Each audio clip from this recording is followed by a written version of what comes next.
Hello and welcome back to another episode of the Cockpitshow here on Mikey's Flightdeck.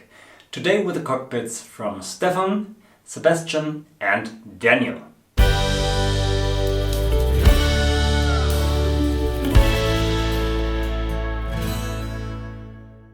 Again, members of the community have sent me pictures of their cockpits and their builds they have made at home. And if you want your cockpit be presented here on the show, then send it to the email address I will show at the end of the video, or just look down in the video description. But now we'll start with the cockpit of Stefan.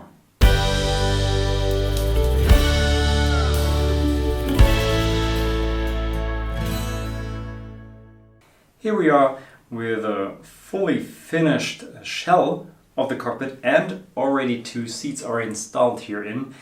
And what confused me the most when I saw this picture was what room is this? I thought this couldn't be just a regular basement here, especially when you look at the ceiling of this room here. And then I read the description he had made, and what has he written here? Stefan is from the city sim in Munich in Germany. So here we have a professional simulator, and he writes that it is the first commercial simulator based on X-Plane. Is it so? Don't they use other simulators for their platforms? Maybe they all use Prepared or something like this here, but X-Plane seems to be new to commercial simulators.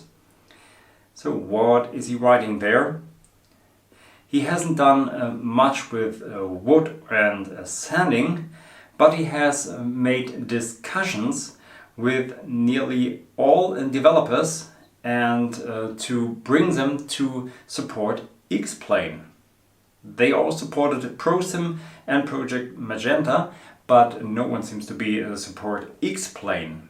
And because no one did, they developed together with CP Flight a plugin, and this is called Midwest Simulation 737. So what is he using? The Zebu mod, ZHSI, CP Flight, Cockpit for You, I think the shuttle quadrant, some projectors with Fly Elise, 2 iPads with Air Manager and Navigraph. And right at the moment he is building the first officer's back wall and an ATC intercom. The base, the projection screen and the MIP are self-made. Here you can see he has already built the construction for the curved screen, and I don't know if this is the sturdiest way to build something like this. You see it is segmented in the vertical direction, so there are not one post going through, but I think he has laid the focus on that the curve is cut out correctly, and so I think the horizontal lines are going through, and so the stability is coming from them. There are different ways of building such a curved screen. I have seen people connecting their floor to the ceiling with some wooden parts and then making the curved parts between them. But you can also cut your curved parts first and then connect them to each other and bring them to the different layers, just like Stefan did. Here you can see the inside. The first officer back wall seems to be already finished here. Everything is in there. And wow, it's not only the cockpit interior what is fascinating me. Guys, look at this outside view. This is fascinating. I want to sit in my cockpit and have a look outside it and have such a beautiful look here. I think over the Alps here. Yes, backlighting comes out good, but I think he has bought professional made panels here, so this shouldn't be a problem. Yes, everything is working, and I hope many people will fly with this really cool built simulator with a fascinating outside view. Thank you, Stefan, for your pictures, and we'll have a look at the cockpit of Sebastian.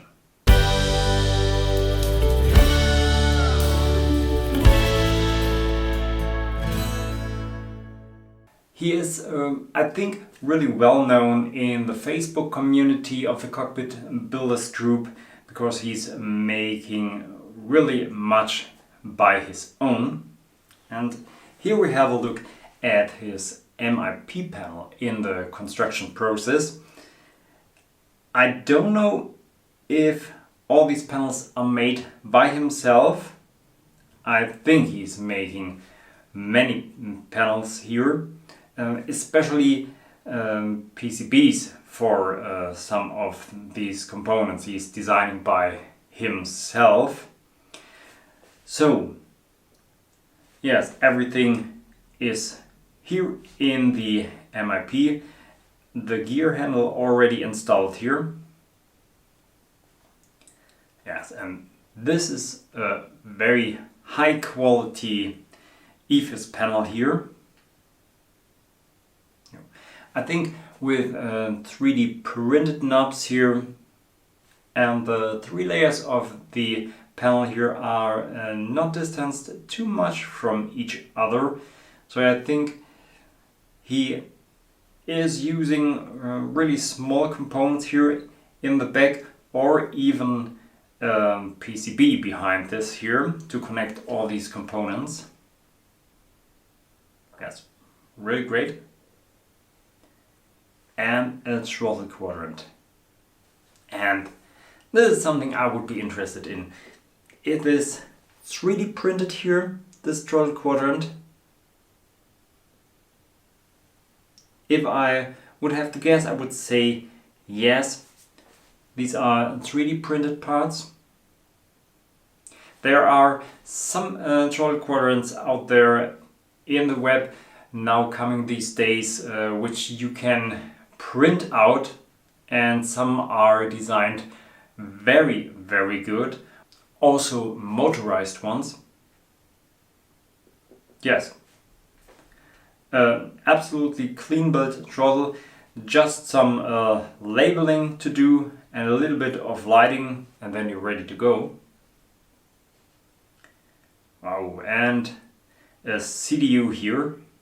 And here I think I have seen the PCB which he has shown in the Facebook community.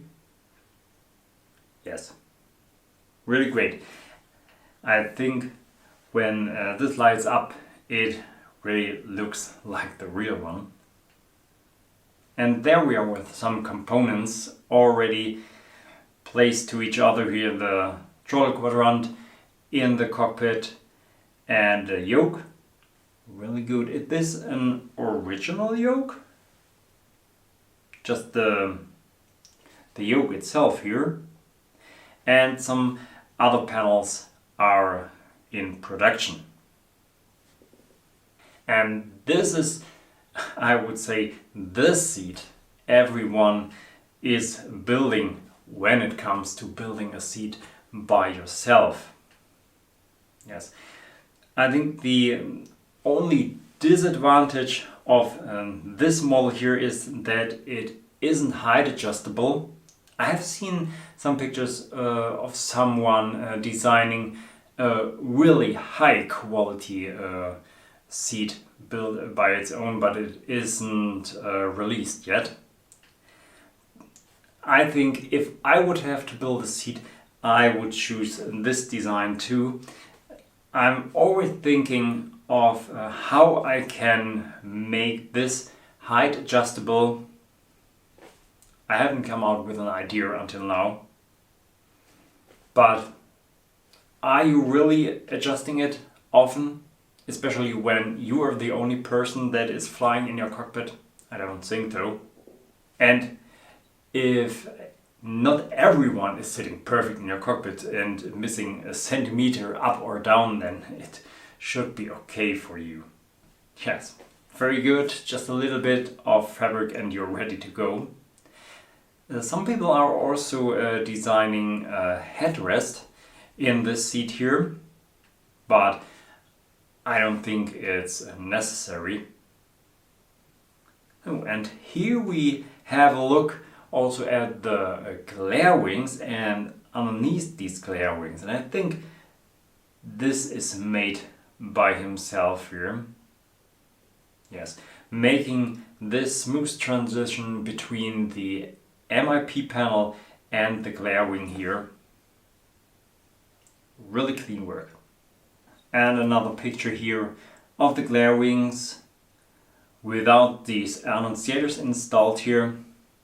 So I think it's one piece at the end and you can assemble it to your cockpit here. And you can already see the two PCBs of the CDUs with these buttons installed there. Yes, really great. I like this design, how smooth these glare wings look here. And the glare shield here. Yes. It is covered with leather or painted. I don't know.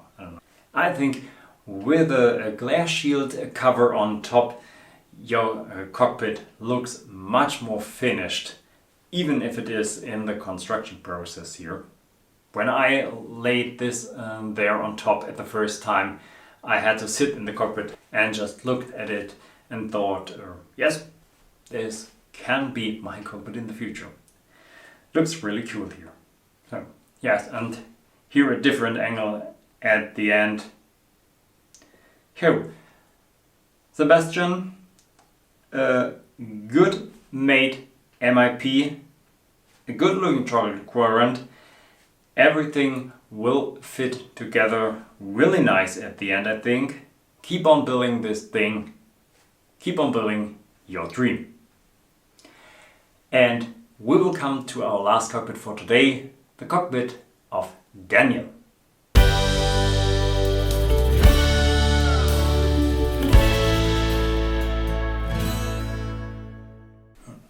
Daniel has written something to me. I built my sim for many years now, about 7, and your videos and information helps me handle my work better and easier. Today I will finish my sidewalls. When I finish them, I would like to start to cover all windows with foam like you did. I'm from the Czech Republic, but now I work in Germany as a truck driver. I decided to move my sim to the Netherlands last summer because I had no time to work on it at home. My friend in the Netherlands lives 2 hours from me and I go there every 14 days for the weekend. But now I cannot go to him because of the coronavirus. So I took the sidewalls to Germany and want to finish them here. So then let's see what he has done until now. Here we see the two charge holders and the quarter steel linings in the construction. The surface is prepared for sanding, and I think the next step would be the painting here. Not too difficult to make when you keep some dimensions into consideration. You can watch my videos about this here. Just look at the angles of these parts and that they fit to your sidewall later. There it is connected to the sidewall and he has already closed the part underneath this quarter steel lining. And I can tell you guys, this is a task of really much try and error, measuring, making paper templates or something like this to get these parts in there in the right angle. But it came out really nice here at the end. Here we can see the side was loaded up and on its way to Germany. And everything is masked out for the painting. And he has already installed the tiller here. Wow, okay. I wouldn't have installed it before it isn't painted, but okay. Here, they came out really clean, and there are already some other components here installed into these sidewalls. Here we have the first officer's sidewall here with the microphone already installed and some other components. Yes. And the two window handles. Are these 3D printed or made from wood? I would say they are made from wood. Yes.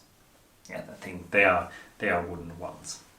Also here, just some simple parts to build and glue together, and you can build your own window handle, and you aren't in need to buy a very high priced replica.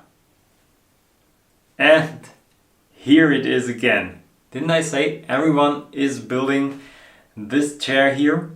This time we can see the armrest already installed.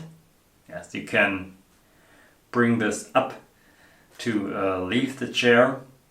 I think he will make some J-rails later to move this chair forward and backward and to the side especially, so that you can make your way beside the pedestal here. Yes, I would like to build this armrest so that it can slide into the backrest of this chair. Well, I think this can be really complicated. Is this in the real Boeing that it can slide into the backrest here? I don't know. No. And there are already many other parts finished here. You can see the base of the cockpit and the frame with the windows. The pedestal is nearly finished. All the MIP. Here we have a view to the window frame construction, and this is really a hard task to get all these angles right here. And whoa, guys, this is looking really amazing. A clean line on these windows here, and he is already starting with a ceiling frame here and a bunch of cables running here from the glass shield already. And I have asked me several times, what are these holes in this shell construction for? I thought they are for routing cables through them, but here we can't see any cables running through. What's the reason of all these holes there? Maybe some of you can tell me this. Really, really nice. Already the overhead is installed here. I think this is the overhead. Yes, it is. And what I'm saying very often, try to come out with a flat line with your window frame, because then you can easily set a ceiling frame on top of it. Yes, and here we can see very horizontal line on the upper part of the window frame here. Yes. And back wall is already inbuilt here. Yeah, the overhead is hanging there. Here we'll look inside the cockpit with the overhead and already the eyebrow windows here. Are these bought or even original eyebrow windows? They are not self-made, I think, right? But this can also be a very complicated task to fit in pre-built eyebrow windows into your cockpit. there are some special angles here in these parts. So keep in mind that when you buy parts for your cockpit, they fit into your construction. Yes, and an absolutely amazing MIP here. A common MCP is built in. The lights are already working. Yes, I think this thing is finished here. And there we have again a look into the cockpit here. And what are these holes in the lower ceiling frame here for? Are these for carrying this thing away? Or will their cables come through? I don't know. Yes, all the cable work of the overhead panel is already done here and finished. I think this overhead panel is already working. Yes, lower and after overhead are here. As I said, many cables running from the glare shield to the computer. Some input and output cards are there in place. I hope you have documented this cable routing very well, because all of you, when you have to disassemble your cockpit and reassemble it later, it will help you when you have documented which cable has to lead to which component here. And here we have the fully working MIP and glare shield. Wow, really, really cool. Yes, Daniel, keep on working on this thing here. It will come out really, really great, especially when I see the cockpit shell that you are building there. Then this will be a great interior of your cockpit here. Again, 3 fantastic cockpit projects we have seen here in the show, from the cockpit in the construction process to the already finished cockpit. We have seen everything here today. And if you have built a cockpit or parts for it at home, then don't hesitate and show them to the community here. Write something about you and your cockpit project and send some pictures to a Cockpitshow at mikeysflightdeck.de, and then I can present your construction in the next show. It doesn't matter if it is a Boeing, an Airbus or another plane project, or if you have built a special part for the cockpit, maybe a throttle quadrant or something like this. Send it to me and share your pictures with the community. So I hope to see many of your builds in the future, and we'll see us again in the next Cockpit Show.